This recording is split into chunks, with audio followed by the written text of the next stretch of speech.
Dukkan abin da ake gani a duniya yana da wani tasiri na musamman da yake da shi ga al'umma, ko da kuwa wani yanki ne daban daga cikin al'ummar.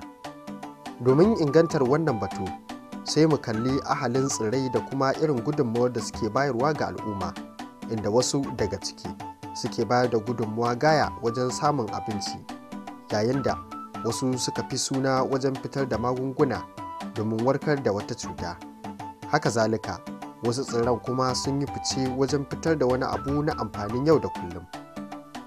Wannan ganyen da ake gani, tsironsa ne ake kira duma da Hausa. Wannan tsiro dai yana fitar da kayayyakin amfani irin su ƙwarya, ludayi, zunguru da dai dangin abubuwan da aka lissafo, wanda daga cikinsa ne Bahaushe yake fitar da wani abu da yake taya shi nishaɗi a shekarun baya, musamman ma mata da suke amfani da wannan abin nishaɗin, wato shantu.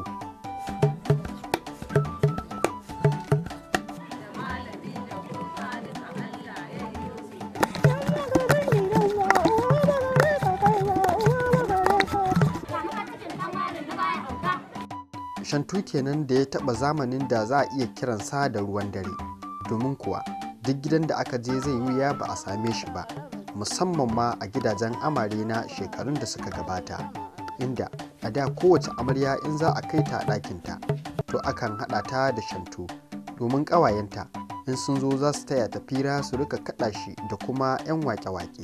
Abubuwa ne na wasan yara na da ake yi.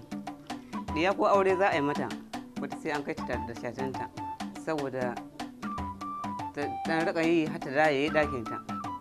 Yanzu ya kasance a hankali yaran da ke shigowa wurinta suna dan hira, sai su dan rika dan kada abin sannan suna dan wasan su, da wanda ya iya ma da wanda bai iya ba dai a tayi, har wanda ma bai iya ba dan shi ma yayi abin shi.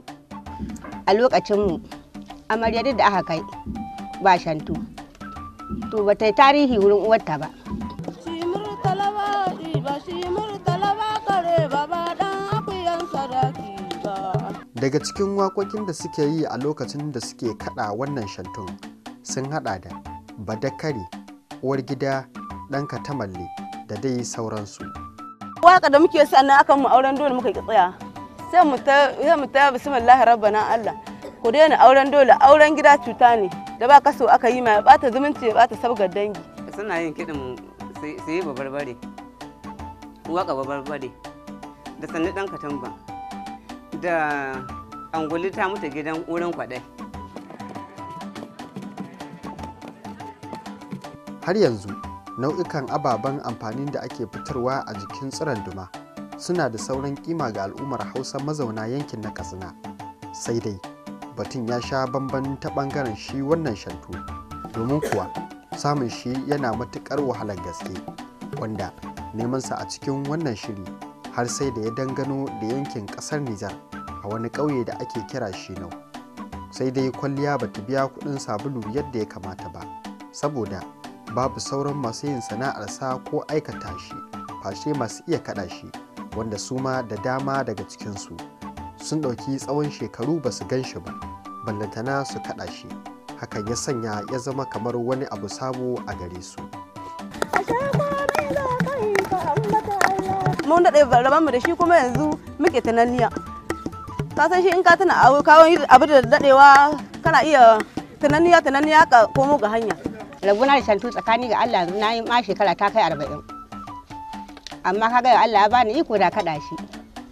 Duba da yadda wannan al'ada ta kaɗa shantu take samun barazanar ɓacewa kwata-kwata a yankin na Katsina, hakan ya jawo hankalin shirin ko yin tambayar shin me ake ganin ya haifar da wannan lamari. Wasu suna ganin yanayin zamani ne da ya zo da sauye-sauye ta fuskoki daban-daban, kamar wake-waken fina-finai da wayoyin hannu, DJ da sauransu. Aka zo aka faɗo ga wannan DJ ɗin. To bayan su DJ dai yanzu gashi nan dai aka koma ga majallasi, miliyan ne duka dai duk shi ya janjanye komai da komai na daɗin wasan daɗin. Amma yanzu ga nan dai nan ƙasar mu wallahi duk inda ka je ka ce za a hido ma shantu wallahi ƙarya sai dai irin wannan na tarihin babu. Ta la'akari da yadda wannan shantu yake samun taɗiya daga abubuwan ci gaban zamani, shin nan da shekaru masu zuwa ko za a iya neman sa a samu ko da kwatankwacin yadda aka same shi ne a yanzu ko kuwa a'a.